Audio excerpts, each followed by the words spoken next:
Thank you very much, Mamoon. Shall we make a start or shall we wait till 5 past? Up to you guys at the training hubs. I'm fine. Yeah, go ahead, Emma. Okay, thank you very much. So, Assalamu alaikum, Sat Sri Akal, Namaste, and hello. Thank you very much and welcome to our session this evening. The Asian Resource Centre of Croydon is delighted to be hosting this evening session on working in primary care in partnership with South West London Training Hubs. Quite often we get community members asking us about job opportunities within the NHS and how to get a foot in the door without having medical training, qualifications or experience. So my name is Ima Mia and I'm the CEO of the Asian Resource Centre. I don't actually work in the NHS primary care, but I've found that the training hubs are giving some incredibly good information about how you can get into the NHS. Without all the academic and the medical knowledge that one might think you need to get into the NHS. So tonight you'll be able to learn more about some of the new types of jobs that are available in the NHS, including care coordinators, health and wellbeing coaches, social prescribing link worker roles, and trainee nurse associates. This virtual session will provide an introduction into the South West London landscape and details on entry-level primary care roles. There will be a series of presentations and our guest speakers tonight are from those roles and will share their experiences of how they got in to the jobs and what it involves. I have to do a little bit of housekeeping, just to make you aware that the meeting is being recorded and will be uploaded to our YouTube and website so that many other people can benefit from this knowledge. Please turn off your video if you're uncomfortable with being recorded. So because this is a virtual session and many people in the room, this recording is being, everyone is being put on mute. It's not going to be possible to conduct a meeting when everybody's mic is on. But you can post comments and questions and feedback via the chat facility, which is available. You'll also have the opportunity to ask questions after every segment, and we really encourage this. So do please ask away. Our training hub colleagues are here to answer your questions. I would say please do not post any links or images into the chat because you may be removed from the meeting. We have to put safety first. And just a reminder that we are active on social media. You can follow us at ARCC Ltd on Twitter, Facebook, Instagram, and YouTube. So ARCC is really, really proud that we're hosting this this event tonight. And now I will hand over to my colleague, Thomas Heweyer from the primary care to facilitate the rest of the session. So Thomas, over to you. Thank you, Iman. That's really nice. Thank you. Yeah, hi everyone. Nice to meet you. I'm Thomas Heweyer. I thought I was unmuted, but you didn't hear anything what I was saying, probably. Okay. You did. We did. You're fine. Okay. I don't know why it's. Sorry about it. So yeah, so I'm a project manager for the NHS in South West London. And I'll be facilitating the session for you tonight about working in primary care and getting to know the new jobs. So tonight's session is, as Ima already referred to, is a collaboration between the Asian Resource Centre Croydon and South West London Training Hubs. And thank you for organizing this. Thank you for attending tonight's session. I hope you find it useful. And tonight's, don't worry too much, it's a very informal session, so you know, if there's anything, if you have a question, you can either wait until somebody has spoken, or you can, you know, raise your hand or anything like that. So just going to the next slides, just to tell you a bit more about the reason why we're here tonight. So first of all, as again, you know, I already said a little bit about that, is about explaining the new jobs in primary care that exist.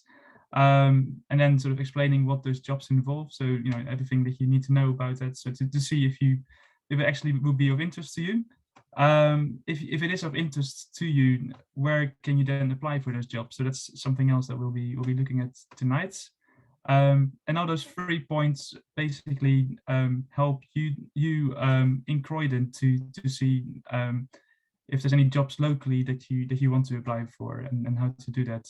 And the reason why we're doing that is to make sure that primary care is really representative as well of the diverse communities that are living in Croydon and also across other boroughs in South West London. And lastly, we'll be explaining a little bit more on available on the job training. Next slide, please, Mel. So just a little bit in summary. So today is about what is primary care. There'll be some Zoom poll questions. We'll be talking about what jobs are there.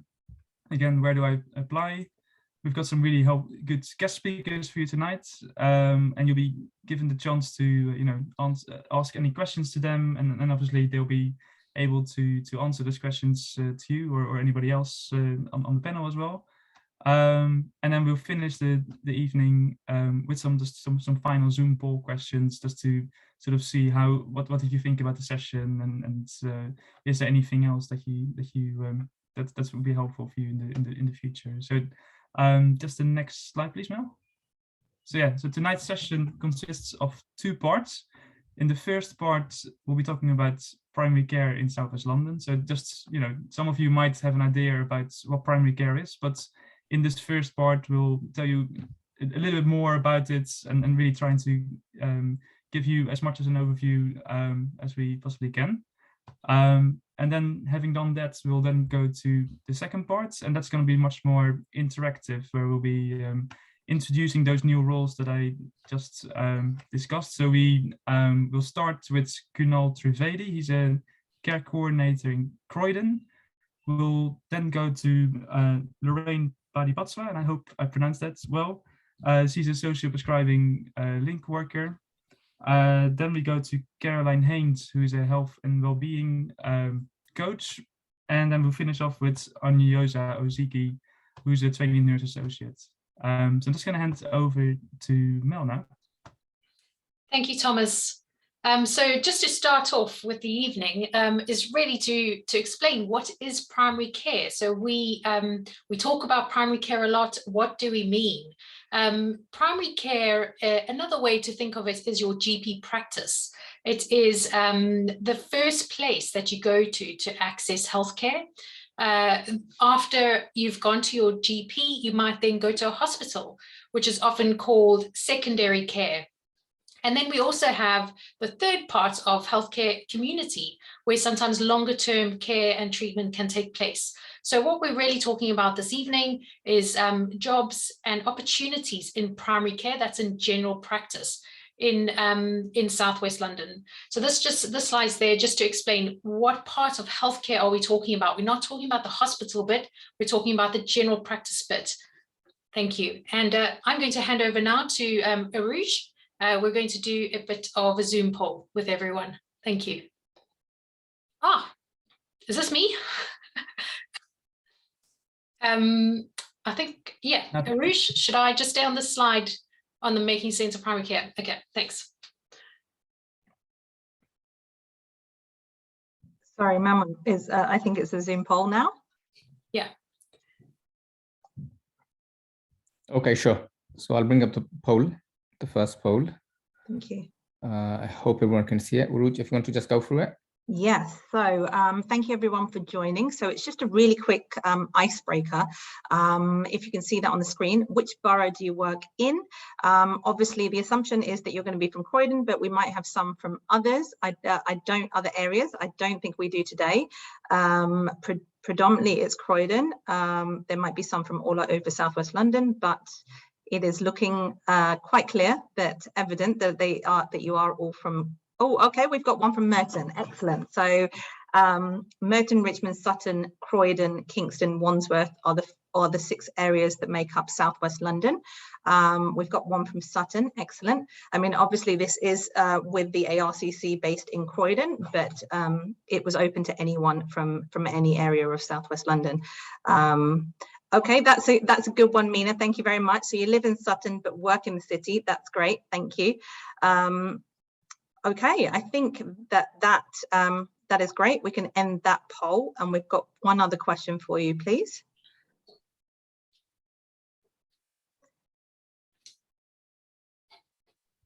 Mammon, are you going to move Yeah, on to the I'm next? still here. I Yeah. think I'm having a little bit of an issue with the poll.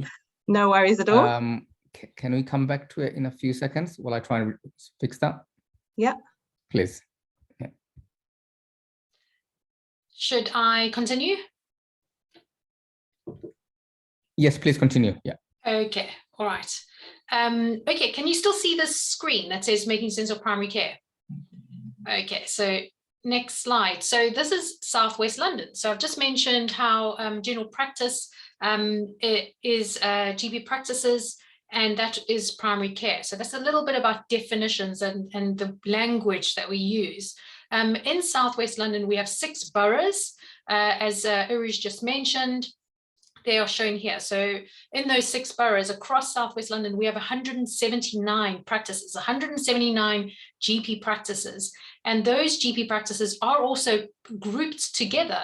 They're in little partnerships, and those partnerships are called primary care networks. There are 39 primary care networks in Southwest London. These primary care networks are currently recruiting. There's a lot of new jobs that didn't exist a few years ago that these primary care networks are recruiting into at the moment. So that's really the rationale behind these sessions, is to raise awareness so that people know about these new jobs. They didn't exist a couple of years ago, and there's lots of opportunities that are out there. The other thing I wanted to just explain on this slide is there's a greater focus now on population health. So people talk about population health in healthcare quite a lot. And what does that actually mean? These primary care networks, these little groups of GP practices, have a greater focus now on designing services around the population health. So the health of a population can vary by area. And you can imagine across the country that the health needs of different demographics in the country vary. So there is this greater focus on population health, and with that, that recruitment with lots of new jobs, those roles should, as far as possible, represent the communities that they serve and be diverse. Thank you. So that's the end of my slides. I think I'm going to hand over back to you, Aruj. Thank you. Sorry, you're going to hand over to Khatija now, and she's going to explain about the new roles in primary care. Thank you. Hi everyone. Just to say, my name is Khatija. I work in the training hub in Croydon, so it's a real pleasure to be here today, and thank you for having us. So as Mel mentioned, this is a fantastic opportunity to join primary care. I mean, there's a lot of good feeling about the NHS. We're working in, after the after the pandemic? I'm not sure where we are in the pandemic, but regardless, it's a great time to join the NHS, and there's good feeling in the air, and primary care is now in a position that it's not been before. So we've got something now called the R's roles, or additional roles. We like our acronyms in the NHS, so we try and limit them where we can, but which is basically a summary term used to refer to a range to a new centrally funded roles which allow PCNs, or these group of practices, as Mel says, to establish multidisciplinary teams. So the kind of, it's very similar to when you would go into a hospital setting and you'd have a ward round, and within that ward round, you'd have lots of different specialities who'd be looking after you, and whatever the needs of that patient was, they would be quite reactive. And that's how primary care is now. And we have, it's moved away from just having a GP and a practice nurse to having, as you can see on your screens, a range of different roles that are in place to kind of support the patients as best they can. That's a really wonderful picture there, and gives you an idea of all the different things that are available at the moment, and just a really great opportunity. So if you haven't got the experience of working in primary care, these can be your bridges into starting a new career. And so there might be something on there that looks intriguing to you, but I'll just use the next slide to just talk a little bit more about we specifically have picked out 4 new roles that we think might be useful if you are interested in primary care and you perhaps don't have some kind of formal training, but you could use your life experiences, and there's always training that's been offered to you as well to support you with these roles. So the first one I wanted to just talk about was the social prescribing link worker. So a social prescriber link worker will enable all the primary care staff and the local agencies to refer to, so that they could all refer to a social prescribing link worker. And what they do is give people time and focus on what matters to the person, really getting quite deep in and seeing what matters to them and trying to figure out who the right person is for that can help them and support them in their care. And they can connect people to community groups and can connect people to charities and agencies for practical and emotional support. Another role that we think would be quite interesting is a health and well-being coach as well. So just as the name suggests, the health and wellbeing coaches use health coaching skills to support people with lower levels of patient activation to help them to develop the knowledge and skills and the confidence to become more active in their care. And all of the skills and all of the training that's needed to do these roles is provided to you and is part of the package, so to speak, really. Another role, which is quite useful to discuss, is a care coordinator. So they play a really important role within PCNs, and they've been really critical during the pandemic and specifically around the vaccination rollout as well. And they support patients, including those who are frail and elderly and those with long-term conditions, and try and help them to support and to navigate between the care, between the health and the care services, which sometimes can be quite tricky for a patient because there's so much out there, and the care coordinator can help and try and identify what support is out there and what matters and where they can signpost accordingly. And the last role that we thought might be useful for you is a nursing associate. A nursing associate is a new support role. It's very exciting. It's bridges the gap between a healthcare support worker and a registered nurse. And it can be offered as an apprenticeship, which means it would be fully funded. And it's actually a really useful way of actually becoming a nurse. If that's something that you wanted to do, you could use the nursing associate job as a bit of a step towards getting a nursing qualification as well. And the nursing associate role within Croydon has been really popular. We've recently recruited 5 nursing associates in the practices, and the patients have found them really useful. So that's something that if you are interested in, then please do drop me in. I'll drop my email addresses, and I think it comes up on the slide a little bit later. But if it's something that does interest you, I know for a fact that we have got demand within Croydon for that particular role. Over to you, Aruj. Sorry, I think it's Mel. Mel, sorry. That's okay. Thank you so much. So we've mentioned this word training hubs a couple of times. This is we're doing this evening session with you. And what do training hubs do? Why are we here? So training hubs do education and training of the workforce. And we're arranging these sessions because we do workforce. We support workforce that's there now. That's the staff, that's the people, that's the employees. We support them when they're in that job to be able to do the job as best they can. And that's through education and training. We also do projects and support people with career progression. And we link with community organizations and do career fairs, things like that. What I wanted to take time here to explain as well is why are we doing all of this? We are doing these sessions and we are getting all these new jobs because we have a workforce issue in the NHS. We don't have enough staff. It takes 10 years for a GP to qualify. So really what we're trying to do is diversify the staff that work in a GP practice, have different type of people doing different work so they can see patients for longer. So as we mentioned earlier, the social prescribing link worker, the appointment's longer. A GP appointment, many of you will know, is very, very short. So, this whole initiative, bringing new jobs into primary care, is about having other people that people can see. So you don't have to see a GP. It might be better for you to see a first contact practitioner, physio, or a pharmacist, or a paramedic even. So that's the background to this workforce problem that we have in the NHS. It's not about people not getting paid enough. It's not about, oh, we just need to hire more doctors. There just aren't any.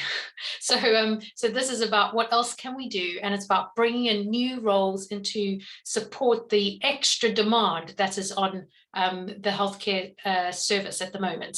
So training hubs, we're there to help and support. We are in the back office of all the hiring that happens. We're there to support those individuals once they start their jobs. Thank you. Thank you, Over Mel. to Uruj.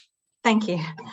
So we've been talking about these new roles, these 4 specific new roles, but you might ask yourself, well, where do I find these roles? Where do I look? How do I access them? How do I apply?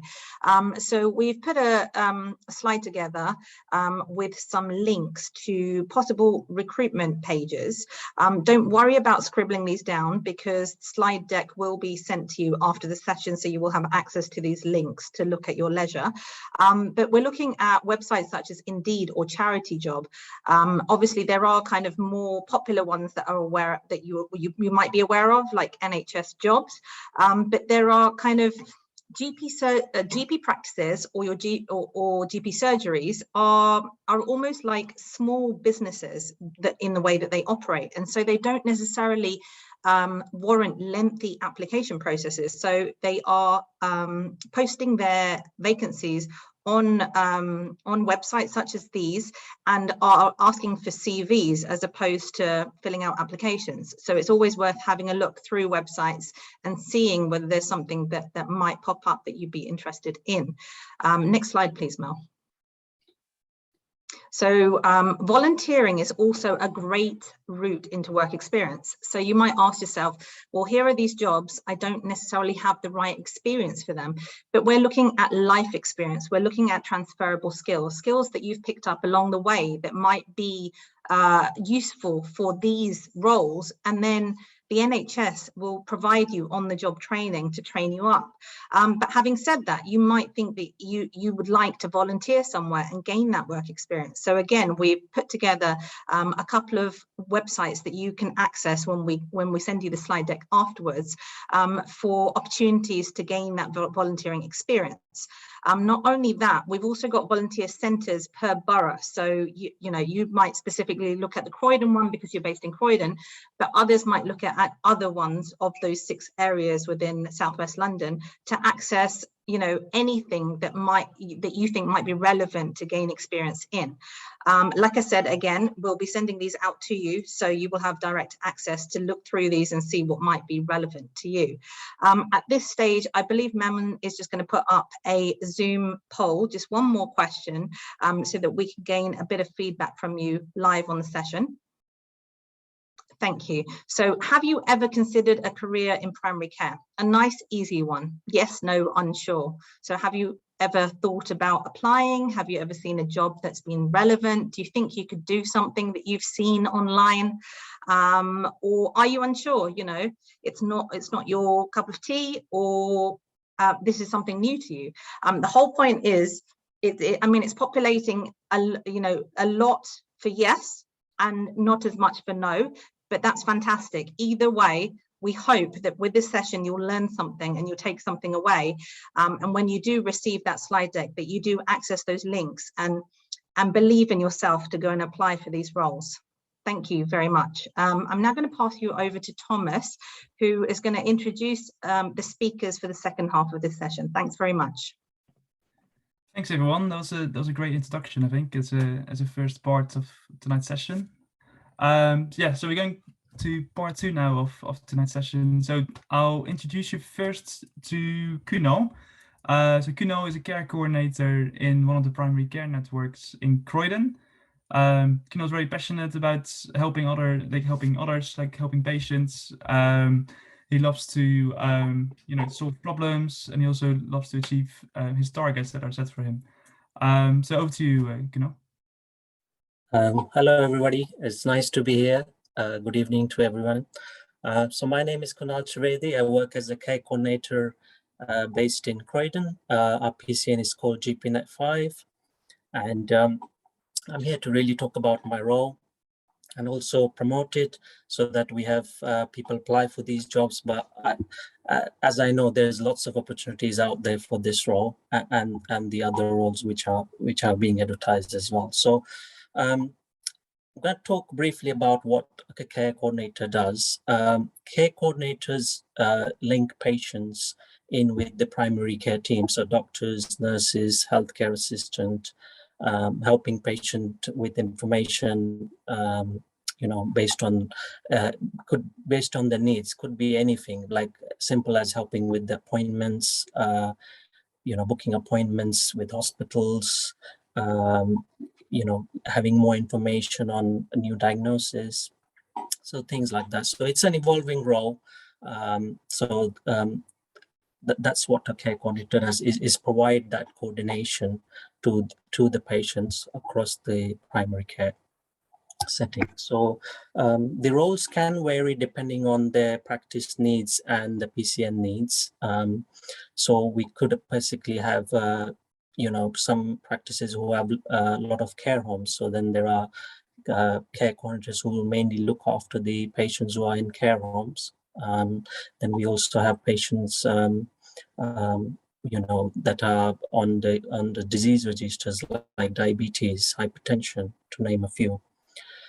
So this is what the role is about, and I'm just going to talk a little bit about myself now and how I got into this role, which I think is very important that I put that out there, because hopefully I can inspire a few of you out there.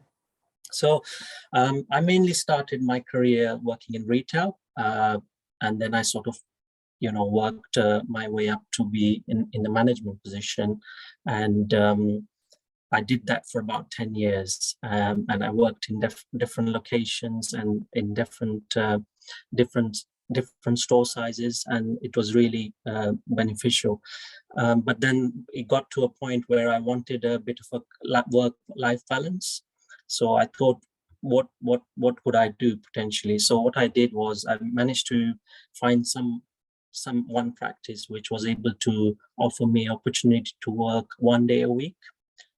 Just to see what it's like in primary care. So luckily, I did that for about 6 months, and I sort of felt that there is potentially scope here for me to progress in this setting as well, because my skills are transferable, and especially working with various different people will really benefit me. And then I basically applied for a full-time position. I worked for 5 years as an administrator.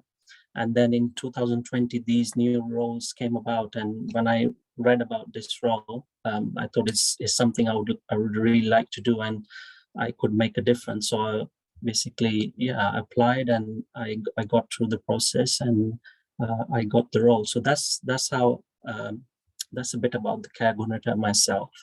So I'm going to talk a bit more about the entry routes for these roles. So you could have any sort of experience. It doesn't have to be NHS work experience, or could be in any setting. Like for myself, it could be retail, it could be office based, it could be corporate based, where you're linking clients in, or you could possibly want a career change like I did.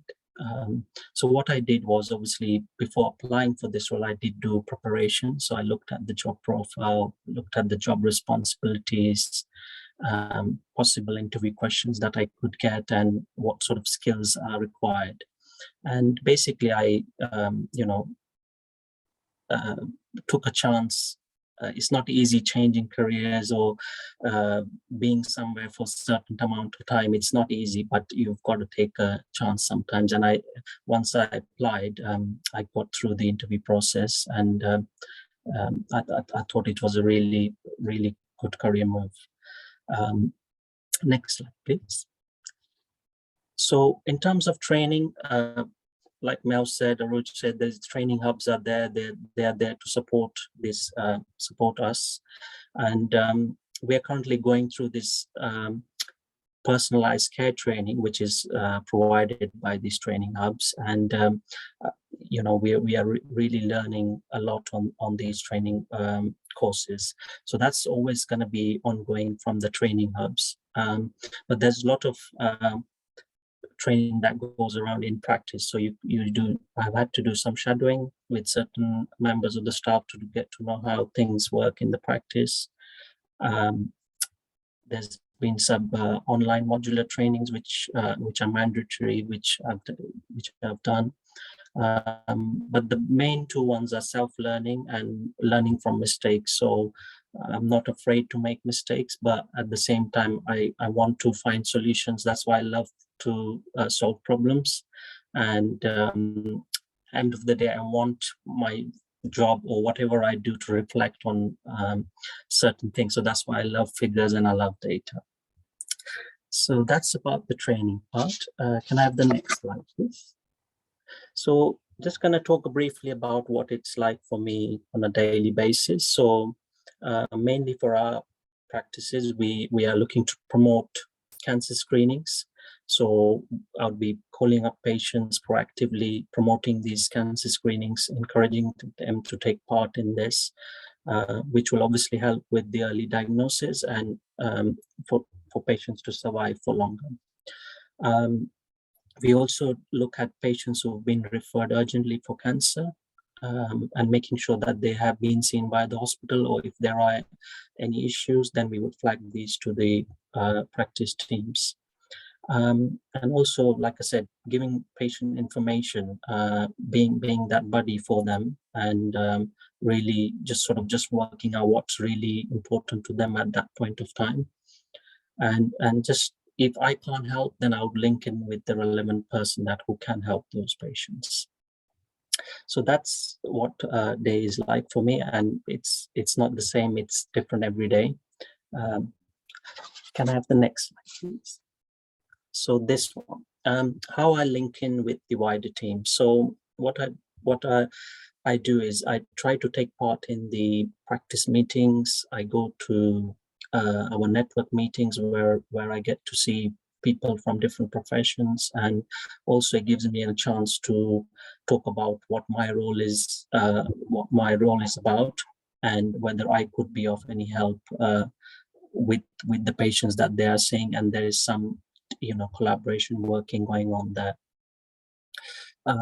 So I'm also part of a peer support network in Southwest London, and I find these very useful because where you have colleagues from other areas, and then we as a group get together and discuss problems we are currently facing and what's working, what's not working well. So it's really, the help is out there, and I would encourage anybody out there who's looking for anything similar to apply. And yes, thank you for your time. I'll take any questions you may have. Thank you, Kunal. That was a really great overview of your role. Are there any questions from anybody? I think there are some questions in the chat. Thomas, you might want to check that. I think there were some questions, but I think Khatija did respond to some of those in the chat. I'm not sure if you want me to go over them. No, sure. If they've been responded to, that's fine. Yeah, you sure? Sure. Okay.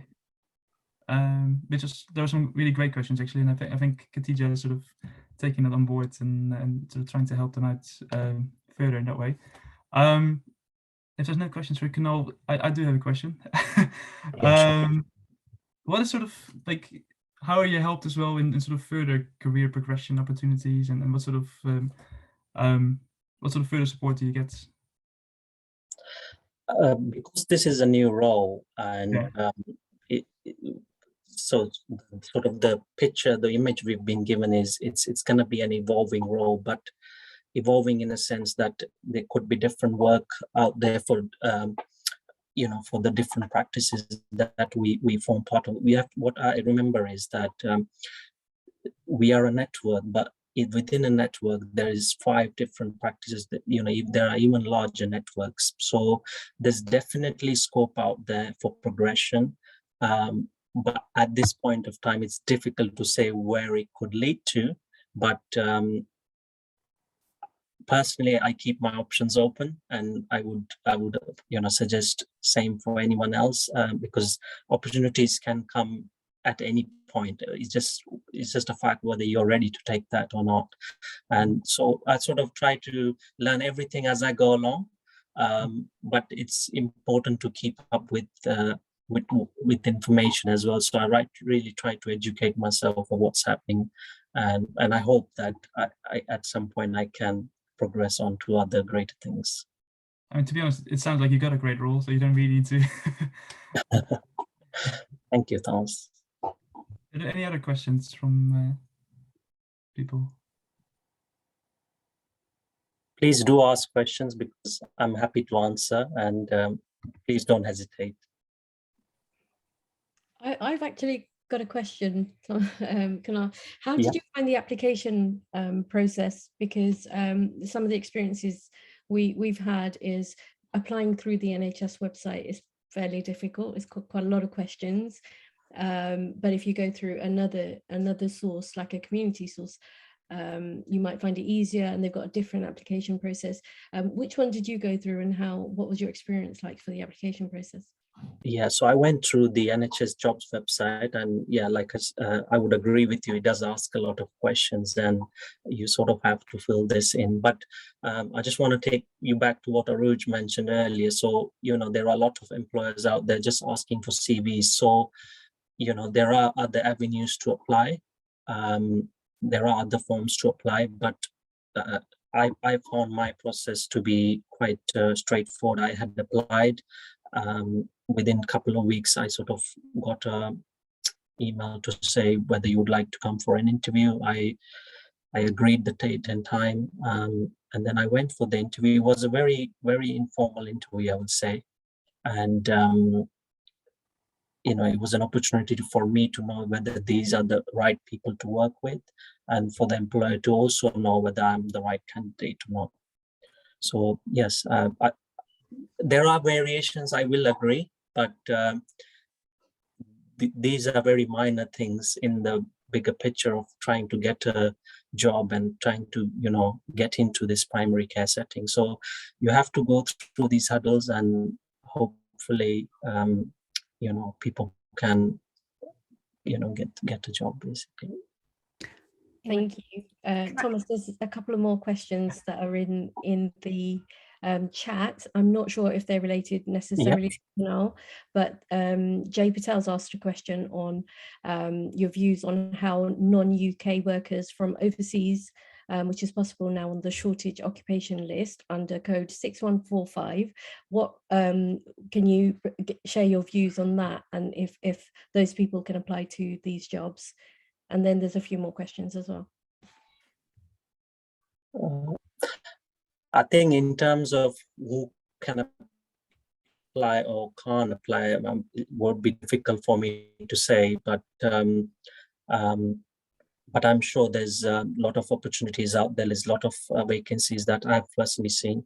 But I think people out there, if they want to apply, they are considering working in primary care, they should just apply.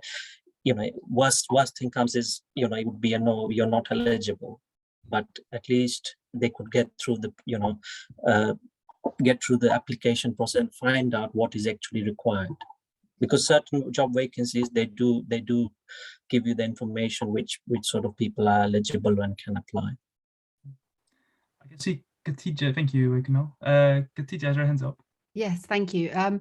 Just wanted to kind of come back to Kunal about your work as a care coordinator. Am I right in thinking you work in Stouffville House with Joe Barnhurst? Is that right? Yeah. So yes, I know a little bit about your training because I speak to Joe quite regularly, and I think one of the things that was really great about your start in Croydon was that you were very data driven. I think, am I right? You liked, and I think what the PCN and what the practice did, which was wonderful, was allowed you to work to your strengths initially while you found your feet. And it was during the pandemic, and you were doing wonderful things for them, and I think that gave you that opportunity to find your feet, gain that confidence, figure out who everybody else is in the team, because there's a lot of people that you have to suddenly, you're in the middle of a team and everybody does different things, and that's wonderful. So I think that the opportunities to play to your strengths definitely is possible in primary care. And just to kind of back off on kind of comment on Jay's comment, I think if you've got any questions about eligibility for roles, always get in touch with the practice manager or whoever's advertising, because they would love to hear from you, and they're really keen to get people in and employed. And sometimes, I know a very trivial question, it might seem quite big to you, but they could answer that really, really easily, and that could put you at ease. So there's really no harm, as Kunal said, as in asking. So just put yourself forward and ask those questions. They'd be really happy to help you. Thank you. Thanks, Khadija. Khadija, we've also got a question around how easy it was to share transferable skills. I think that's probably for Kunal. Probably, yeah.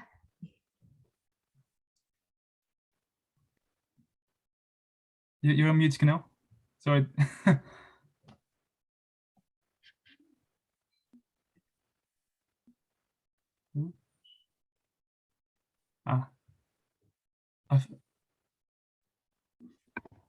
Okay, it's working now. Probably just transferable skills. Yes, there's definitely scope out there to bring your skills to this setting, because like I said, I was in retail, and you have to deal with angry customers, good customers. You have to work different shifts, you have to work different days of the week, so you're sort of already sort of geared up for this, because in this setting is sort of you get that work-life balance. So in terms of transferable skills, it's like dealing with customers. Yeah, so it's same, dealing with patients, working with colleagues in retail. So it's like working with the other healthcare professionals in primary care. So it's just sort of trying to find what works for you. And I'd just like to go to the point that Khatija made, that yes, I was quite lucky that I was given that opportunity to do sort of do the role as I think, as I see it, so that I had that scope, I had that support. So I hope that there is definitely some sort of skills out there that people have that are transferable, and that we could really tap into this potential. A really quick question as well about, thank you, again. Are there any age criteria for the roles? No, shouldn't be. I mean, obviously, you would have to be working age. Yeah. And I think as a last question, I think Jay has got his hand up, so I'm going to give the word to Jay.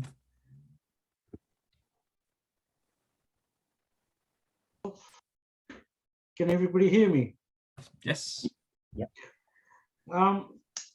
Towards the middle of last year, I went through a process where somebody wanted to come from India with a professional skill in physiotherapy. She was qualified. She had lots of experience in working in hospital in India, and she wanted to come over.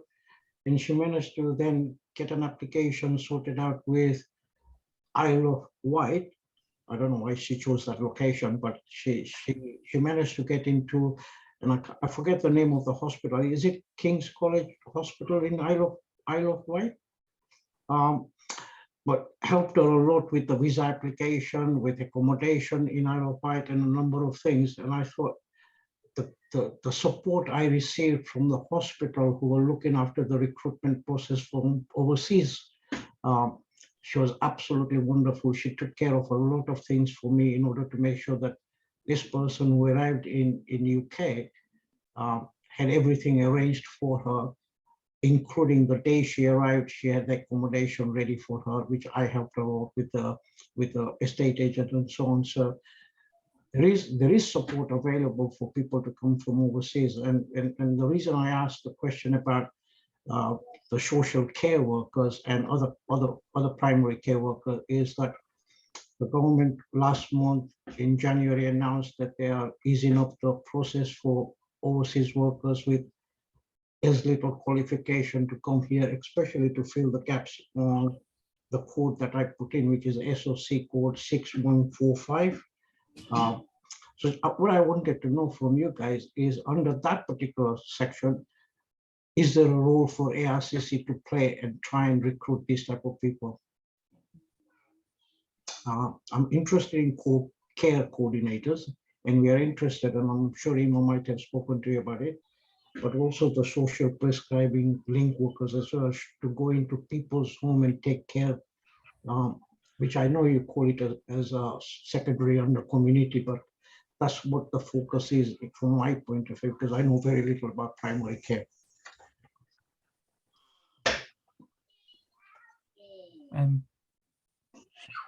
Thank you, Jay.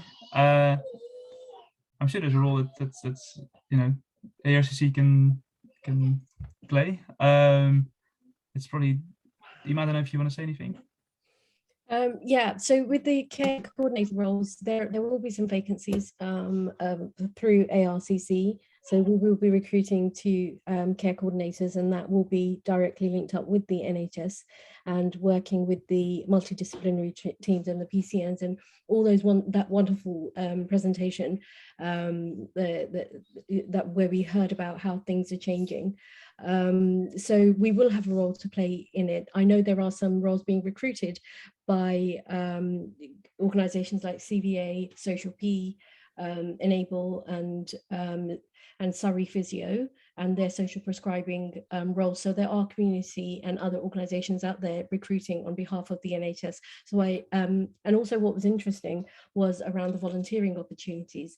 So ARCC has many health champions, and they can give people a really good experience of what it's like to work in a community health setting and work in the health arena without having the working within the NHS itself, but getting a taster. So we can support people with those volunteering opportunities as well. Thanks, Emma. Thanks for all your questions. Thanks, Kunal. Let's go to our second speaker then.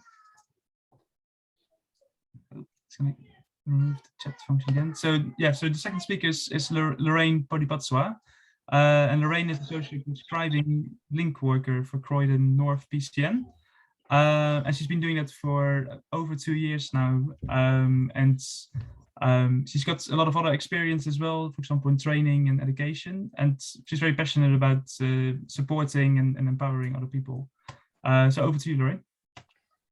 Thank you very much, Thomas. Good evening, everyone.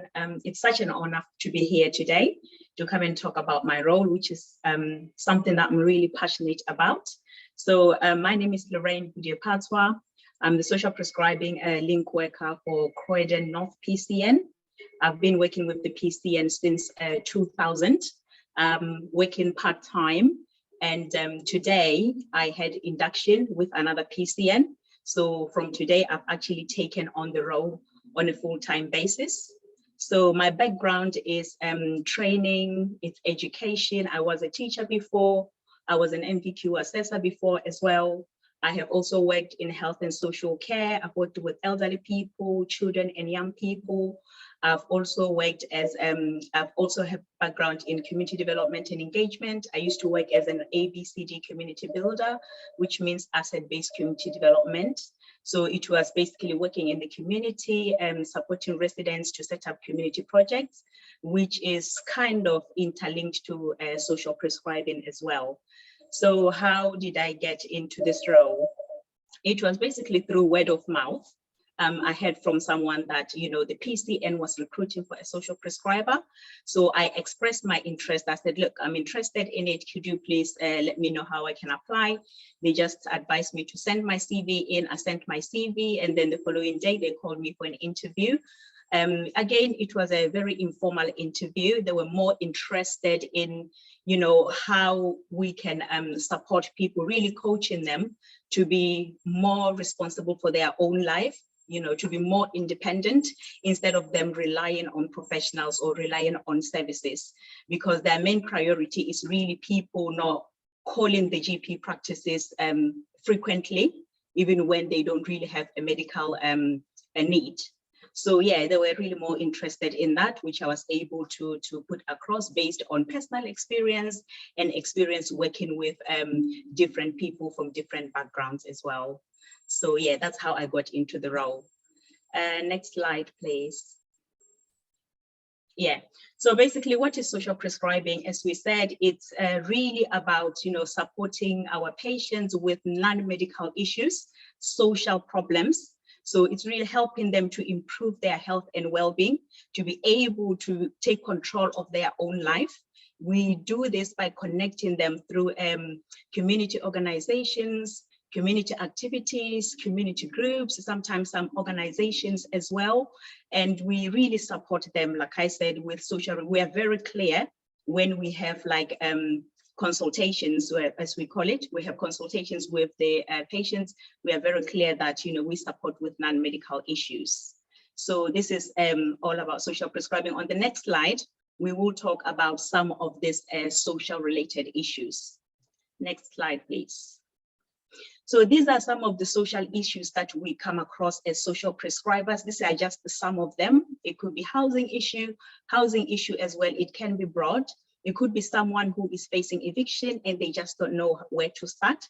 It could be their first experience or their second experience.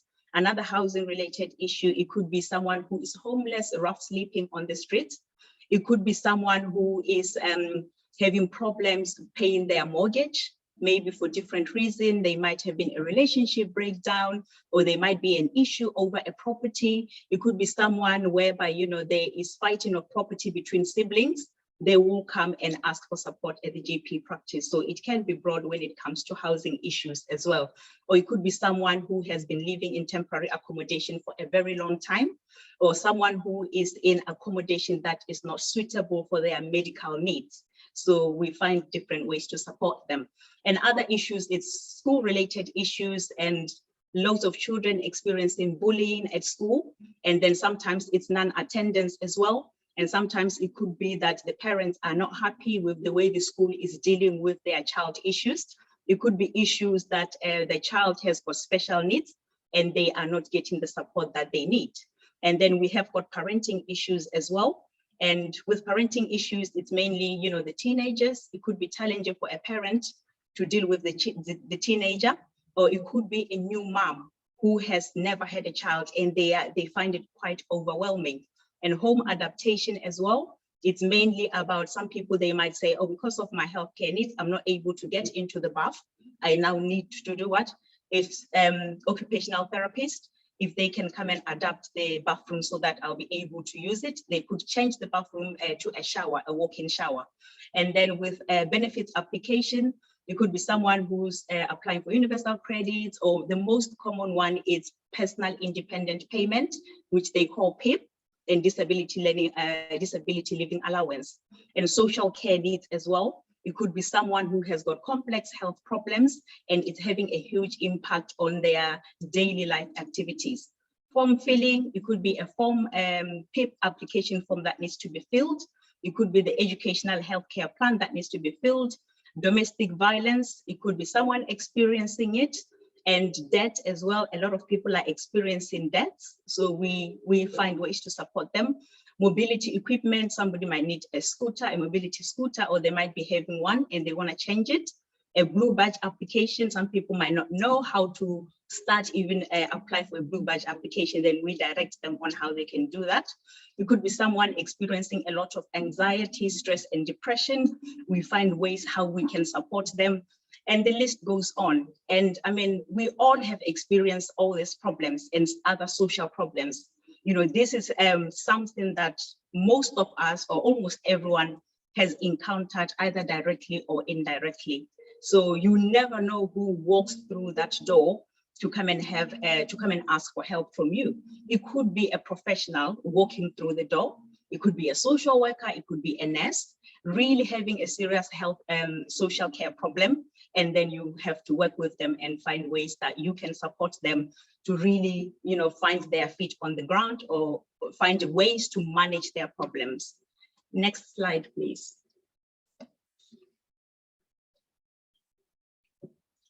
Okay, so who can become a social prescriber? Anyone really can be a social prescriber, you know, and you know, we look at basic skills, transferable skills, as we had earlier on. Transferable skills are things like time management, you know, communication skills, you know, people skills. We deal with people on a daily basis, you know, team working skills. In most professionals, all these skills apply. So you can really use these skills and support people in as a social prescriber. And it's really important with being empathetic to people, because, you know, sometimes it could be a problem that is related to somebody that you know, or something that is similar you have experienced as well. You might have dealt with it in a different way, or you might feel like, oh, why are you making a fuss out of this? People are different, and people have got different mental capacity and different mental capability. So it's really important that, you know, you empathize with them instead of really judging them. And yeah, and then a genuine passion to really help other people. because like I said, people do come with different issues. And if you really like helping people, sometimes you even want to go an extra mile to help them. And yeah, just have be open-minded, don't judge, and be unbiased as well. Like I said, sometimes if you see on the list that you have been booked someone, they need support with exercise activities, and you have been told that this is someone who is 34 years old, and you're thinking, oh, 34 years old, they might be able to do this, and that. Is not always the case. You have to listen to them and hear what they can do, what they're capable of, what is it that they already know, what is it that they've already tried. So listening skills are very important, and really, clarifying what is more important to them. What can they do? What can they not do? What is it that they already know? Because you might end up, advising or giving information about something they've already tried that did not work. So communication is really important during this conversation with the patient. Yeah, like I said previously, I worked as an ABCD community builder, which I believe both roles are interlinked. The reason why I say they are interlinked is because, all these community groups, all these community organizations, when they are not available, we will have nowhere to signpost our patients. So it's really important that we have all these places where we can link them into to get long-term support, because we are only given between, let's say, 20 to 1 hour slots. It varies from each and every practice. My slots are my appointment times. They are 20 minutes, and another practice, they have given me 30 minutes, whereas other people, they have got 1 hour to have like that conversation with the patient to identify their needs.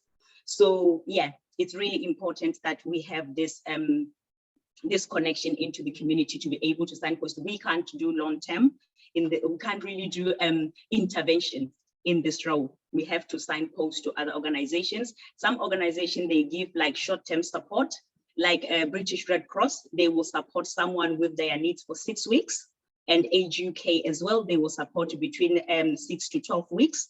Whereas you have other organizations, most of the counseling organizations, it's about 6 weeks of support.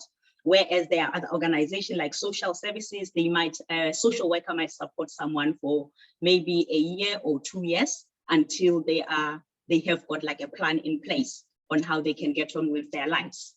So yeah, that's just some of the things about the social prescribing. There is a lot of support in this role. We have got on-the-job training. When we're using the systems, we use EMIS, which is a system used to book appointments for us and to record the notes. That system is used by the clinicians as well and by the doctors. So every conversation that you have with the patient, you really have to record it on the system.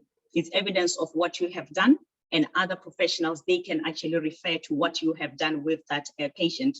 It's really important that you record that. You will get training for it, and yeah, that's it. What does the day of a social prescriber look like? So what happens first thing in the morning? My appointments are managed by the reception manager, or it could be the practice manager. So they will book the appointments for me. When I come in the morning, I just look at who is booked for me. As I said, my appointments are 20 minutes. And then I will start contacting them on the phone. Some of the appointments are face-to-face. It only depends whether the patients want face-to-face or they're happy with telephone appointments. And then you have that conversation, you identify what they need, then you signpost them to relevant services that can give long-term support. And there are some of the appointments that would require follow-up. Some of them is just giving them the information and they say, yeah, I'm happy with it. And you can say, look, if you need further support, you can book another appointment. But otherwise, there's those that you need to book a follow-up appointment. And then, like I said, record the consultation, and then you have the next patient coming in. Next slide, please. Exactly. Yeah, that was a very short presentation, and I'm happy to take questions now. Thank you, Lorraine. That was a great overview, and it sounds like you're very passionate about your role, so that's amazing. Yeah, are there any questions from people? people. There's a couple of questions in the chat, Thomas. So one of the questions is, where are the jobs advertised? And the other question is, who can you talk to about the roles before applying? I think Khadija just responded to that, saying that. Yeah, I can talk a little bit around that if you want. Okay. Yeah. So in Croydon, most of the practices recruit using a company called Workforce Windows. So you may need to Google them to see how they, I think they in turn put everything onto Indeed, NHS Jobs, but I can find out a bit more about that if you'd like and get back to you. And in terms of finding out more about the jobs, I know we said that before, but I reiterate it again, there's always usually a contact detail for somebody who's posted the job, and there'll be that blanket line saying for more information contact XXX. Please do. It makes a great first impression. They'll remember you when it comes to shortlisting. They'll remember that you've reached out and you've asked some questions, and you've taken the time to kind of research a bit more deeply, and it's a great opportunity for you to answer any queries that you may have in that first instance. Thank you, Khadija. Just for the interest of time, we've got room for one more question. If there's anybody with a question, otherwise we'll move on to the next speaker. Thank you, Lorraine. That was great. So yeah, just over to the next speaker. So that's our third speaker tonight. So we've got Caroline Haynes, and she's a health and well-being coach in East Merton PCN. So we're speaking of Merton here. So that's East Merton PCN. There's a lot of inequalities that exist in that area. And Caroline deals a lot with patients with obesity or diabetes, and also with mental health issues. But I'll leave Caroline to talk a little bit more about that. Thank you. Hello, so I'm Caroline. I'm a health and wellbeing coach in East Merton Primary Care Network. And so you might be wondering what a health and wellbeing coach is. So if you just click down and then thank you. So a health and wellbeing coach is someone who helps patients with behaviour change. So if a patient is suffering with a condition where if they change their behaviour by making changes to their lifestyle or to their diet or to exercise, then their condition will be improved, then they would be an appropriate patient to be helped by a health and wellbeing coach. So it's a partnership between the patient and the coach, which is quite different to a normal kind of doctor-patient relationship that they might have had previously. So a doctor might say to someone, this is what's wrong with you and this is what you need to do to get better, whereas a health coach will say, what is it that you want to achieve and how do you want to get there? So a health and wellbeing coach asks questions using kind of motivational interviewing techniques in order to empower the patient to understand their condition better and to manage their condition better and to decide on what is the best course of actions for them to take. So a health and wellbeing coach will help patients to increase their motivation. A lot of the time patients have very low motivation when they are referred to a health and wellbeing coach. For example, a patient might go to the doctor with knee pain, for example, and the doctor will say, well, if you lose weight, then that can help you with your knee pain. So, the patient hasn't even been to the doctor because they want to lose weight, but then they'll be referred on to myself, for example, to lose weight. So as you can imagine, they might have very low motivation to change. So it's really asking them questions to understand what will be different in their life if they do change. So really finding that intrinsic motivation for them to change, because if they don't want to lose weight, then it doesn't matter how many doctors tell them to lose weight, they're not going to lose weight because it's hard losing weight. And I'm using a weight loss example just because it's an easy example for kind of everyone to understand, but I don't just see people for weight loss. And then health and wellbeing coach can also help patients to overcome any obstacles. So You know, I'm sure we've all tried to make changes in our life before, and sometimes it can be really hard. You know, we all, you know, there's a wealth of information out there, isn't there, on the internet. If we wanted to make a change to, I'll use the weight loss example again, if we wanted to lose weight, you know, there's a million different diets out there on the internet, isn't there? But it's hard to actually do it. And, you know, there can be many, many reasons for that. So health and wellbeing coach can help the patient to unpick those obstacles a little bit and help them to move around them. And once a patient starts to make changes, it really empowers them to manage their condition. So instead of them thinking, I've got this condition, this kind of rules my life and there's nothing I can do about it apart from take my medication every day. Once a patient understands that, you know, they can control their condition to a certain extent and they can make changes and they can feel better, that really allows them to feel empowered by that. And, you know, it's a kind of ripple effect. They start making changes and then they want to make more and more and more. And so ultimately the goal is to improve their health and feel better by making these changes themselves. Next slide, please. So what's a typical day like? A bit like Lorraine was saying, you know, I typically see patients all day on a working day.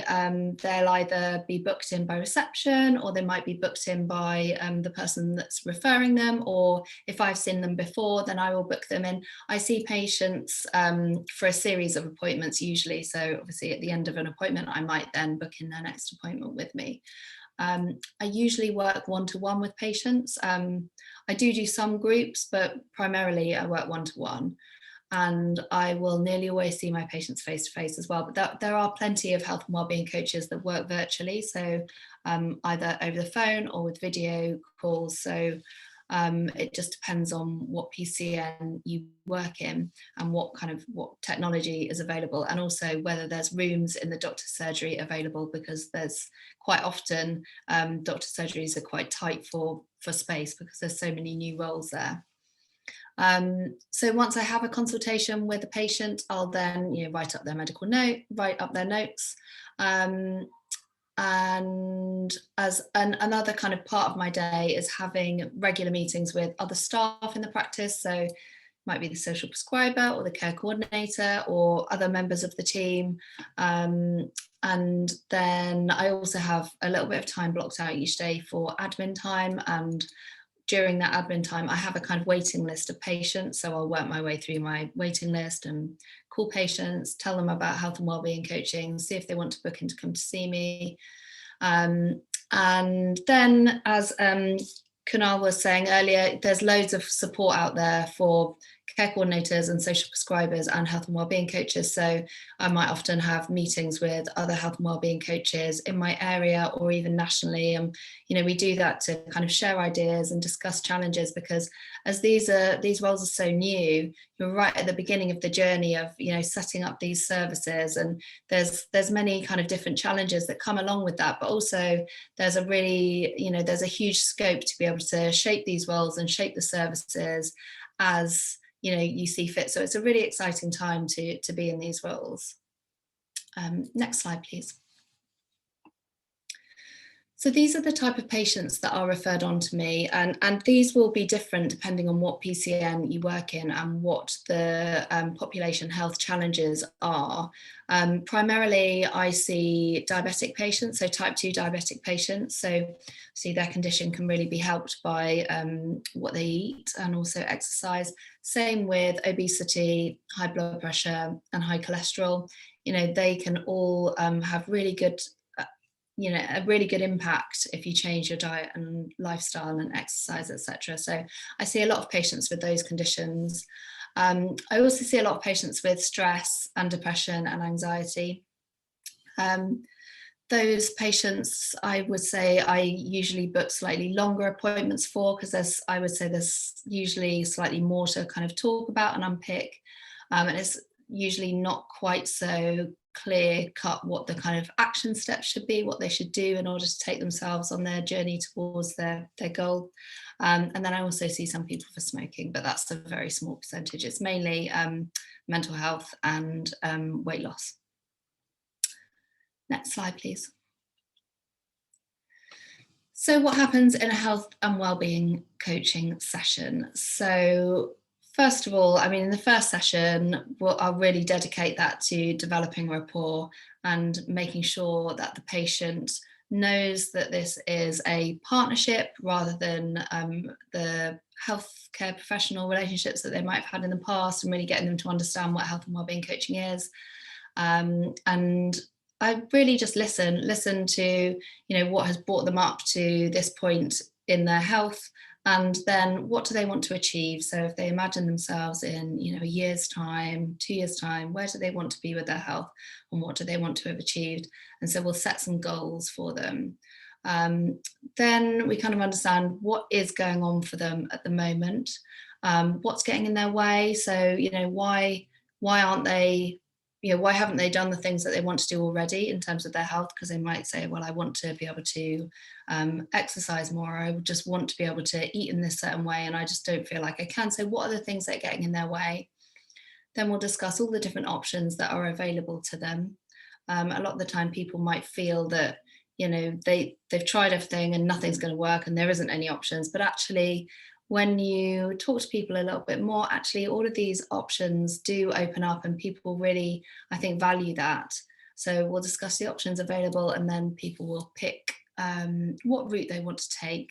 So as a health and wellbeing coach, you're never telling someone what to do. You're really asking them what they want to do and supporting them in that. And then we'll discuss the way forward. So what are those small changes, small achievable changes that they can make in between the session that we're having and the next time I see them. And then the next time I see them, we will discuss how they got on, and if they want to make further changes or build on them, or if they didn't make the changes, then what happened. There's many kind of considerations to health and wellness, and why people find it difficult to make changes. So sleep is a large component. If someone's not getting any sleep, it's very difficult to eat in a certain way. It's also very difficult to have really good mental health if you're not sleeping at all. So sleep is a large component. Stress, do people have enough tools to be able to manage their stress? Certainly if you're living in a really, really high stress environment, that's not going to be good for your mental health or for losing weight either. We'll talk a lot about mental health, obviously talk a lot about diet. Then we talk a bit about what's going on for them at home and at work. So, how can someone make changes to their diet when they're also cooking for all of their children or their family, or, they work shifts, or they have to take their lunch to work. So we discuss all of those things that will help them to achieve the things that they want to achieve and make action steps that are achievable given everything that's going on in their life. And we might talk about their support structure and obviously kind of what exercise they're doing as well. Next slide, please. So how do you become a health and wellbeing coach? Well, first thing to say is that I have been doing this just over a year, and before that I didn't work for the NHS, and I hadn't worked in health at all. Actually, I worked in as a completely different career. I worked in banking and finance, and that I had done for my entire career. I always kind of knew that I wanted to do something else, but I just hadn't done it. And I eventually decided that I didn't want to do that anymore. And I quit my job, my previous job, and I did my coaching qualification. That's not to say that you need your coaching qualification before you get this job. I just decided, I kind of knew that's what I wanted to do. So I already got my coaching qualification. I actually didn't know that the NHS were employing health coaches, and probably when I did my qualification that role might not have even existed, so that might be why I didn't know. But anyway, I did my coaching qualification, and then I was kind of looking for jobs, and I saw this one available. But I would say, I've been recruiting for health and wellbeing coaches, other health and wellbeing coaches in my network, and most of the people who have applied, in fact, I think all of the people that have applied that we've interviewed in the past, none of them have had that coaching qualification. So when you join and you become a health and wellbeing coach, regardless of the training that you've already had, all coaches will receive a 4-day health and wellbeing coach training funded by the NHS. So everyone gets that training regardless of what experience you've already got. So you don't necessarily need a coaching qualification. Sorry. I'm really sorry. I'm going to have to move you on to questions because we're sort of running out of time a little bit. So. Oh, sorry. Okay. Is that all right? Is there any last thing that you want to say before we go to questions? No. We can go on to questions. That's fine. I feel very rude to interrupt you though. Right. That was a really good overview. Thank you. Are there any questions from people?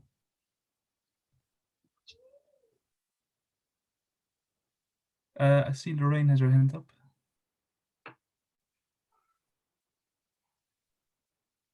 Hi, Caroline. Thank you very much for that wonderful presentation. Just wanted to ask you about, do you do intervention? Like how long can you work with a patient? If let's say someone has got, they need support with weight management, and if somebody is smoking, are you going to be working with them, or do you signpost them to maybe a service that can prescribe the nicotine replacement therapies? With smoking, I will usually signpost them on. With weight loss, I would normally see them myself. That's not to say you can't signpost them on if they would benefit from one of those services where it's a more structured approach. A lot of the time when you signpost people onto weight loss, for example, they'll say, this is the diet that we want you to follow, and we'll help you with that, but they'll be quite prescriptive. Whereas a lot of people come to me and say, in my culture, this is how we eat, and I don't want to get rid of that. Or, I've tried all of these things and none of them work, and I don't want a diet like that. And we'll kind of design a diet that's going to work in terms of their life. So it's a bit of both, really. But smoking, I don't see that many patients for smoking, to be honest. It's mainly weight loss and mental health, but I do see a couple of patients for smoking because they don't want to be referred for whatever reason. Okay, thank you. Thank you. There's one last. Oh, I think Mina wants to discuss something with you, I think, because he's interested in the role. So we'd love to ask you some questions. I think, Mina, can you maybe send your question to Ima, and then I think Ima can connect you with Caroline? Is that all right? Yep, that's fine. Brilliant. All right, thank you, Caroline. That was great. Just for time purposes, I'm going to have to move us on to the last guest speaker. So we've got Anya Yoza, who's a trainee nursing associate, and she's a mother, and she's got children as well. She sings in the choir, so she's got a lot of interests in her life. And she just finished her third placement of her traineeship. I'm going to let her talk a little bit more about her role. So thank you. Hello, everyone. It's nice to be here again. Yes, and basically that's correct. Yeah, I'm a trainee nursing associate. So I'm just finished off my first year. Like the last speaker, Caroline, I wasn't really clinical before as such, but I was working in the NHS. I'd worked in 2 GP practices, and I'd started working in the NHS from 2018. Where I used to live, basically under a Clarion, they were just doing an employment initiative, and I was just looking to get back into work, and they sort of set me up to apply for this receptionist role. I'd had reception experience, but no sort of experience of the NHS at all whatsoever. And that was how basically I got my first sort of GP practice role.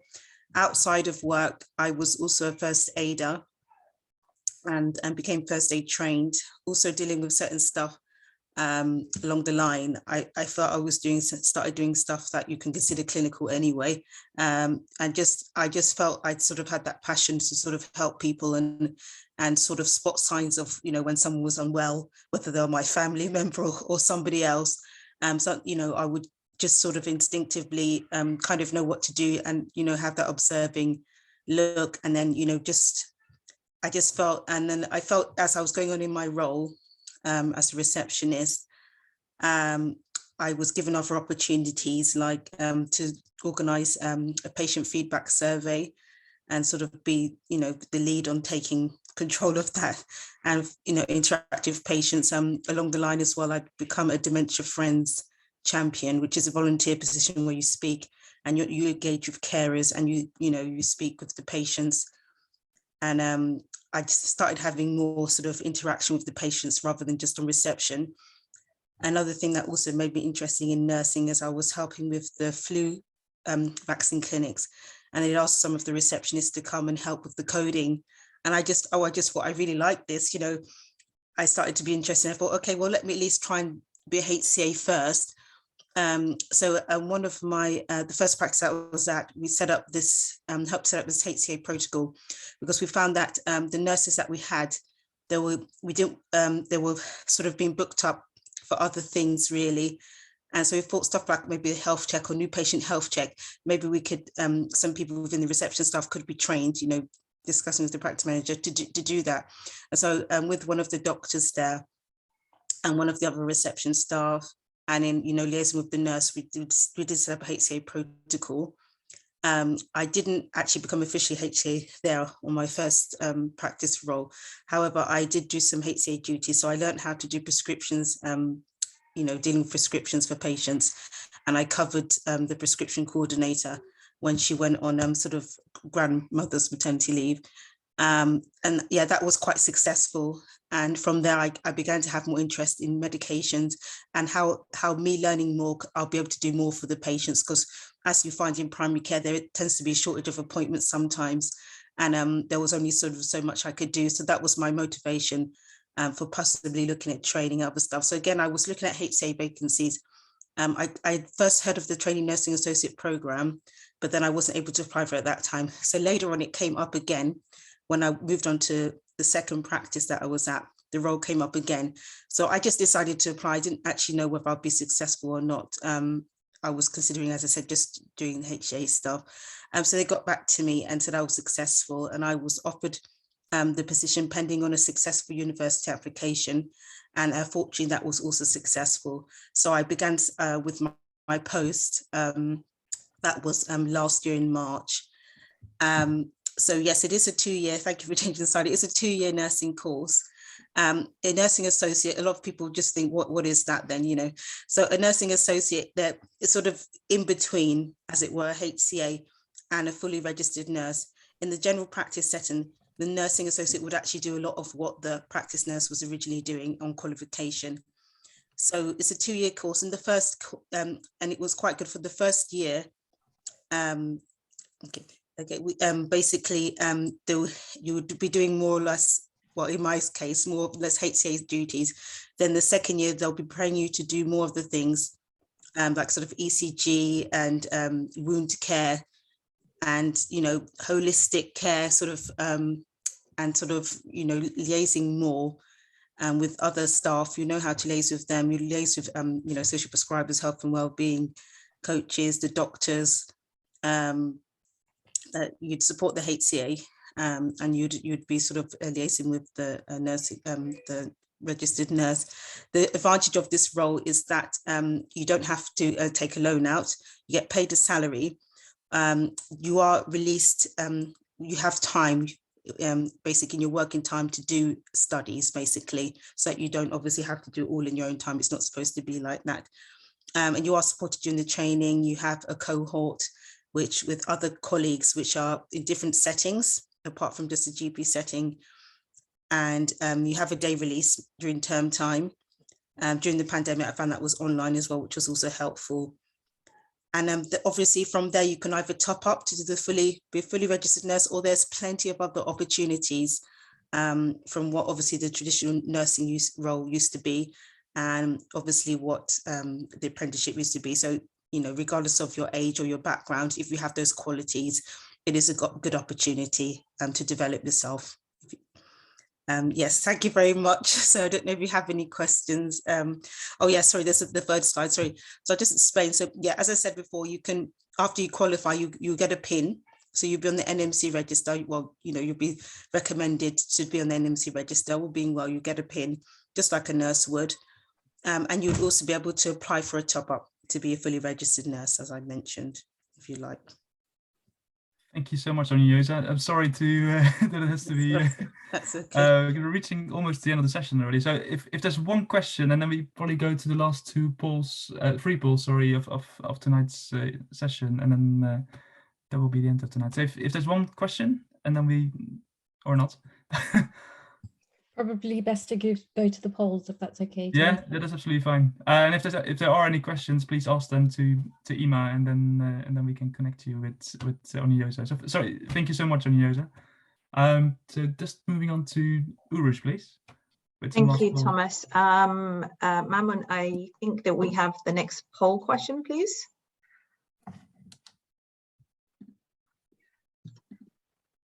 Rouge, can I just check? Can you see the screen? Can you see the questions? I can see the poll question now. So, after this session, would you consider applying for a job in primary care? It's just a quick yes, no, or unsure. Please be as brutally honest as you want. It was kind of an information offering session and signposting session. And like I said, the slides will be sent to you after the session. And with the approval of our lovely speakers of tonight, we will include their email addresses as well if they don't have any issues with you sending an email directly with any questions you have. So far it looks like yes, the majority will be applying for roles in primary care. Fantastic, thank you. Could I, Mamun, ask you to move on to the next question, please?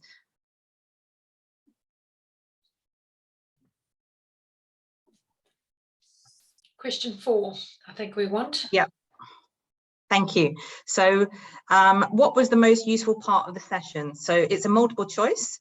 I believe you can choose whichever or however many you want. So was it the introduction to primary care? Was it the information about the new roles? Definitely finding work at the moment and places to look, volunteering as a route to work experience? Was it the social prescribing link worker, the care coordinator, the health and wellbeing coach, or the trainee nurse associate? It's really nice and helpful to see that every part has been useful to you, which is fantastic. We kind of use your feedback to try and inform our future sessions and make them more informative. It's populating, but I think it's fair to say that you've found every part of this session useful. Thank you very much. We have one final question, but I believe we can't do it on a Zoom poll, so we will open the chat for questions, for answers of this question. And the question is, as a result of the session, is there anything you intend to follow up on? So it's free text. Please please put some text in the chat box and tell us in your own words if there's anything that you think that you might follow up on after this session. So we've had a couple of people put something in the chat.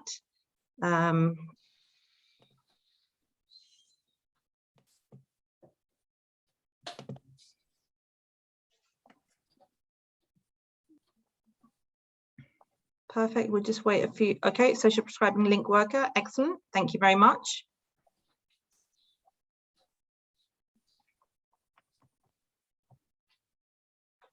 I think there's still some people typing.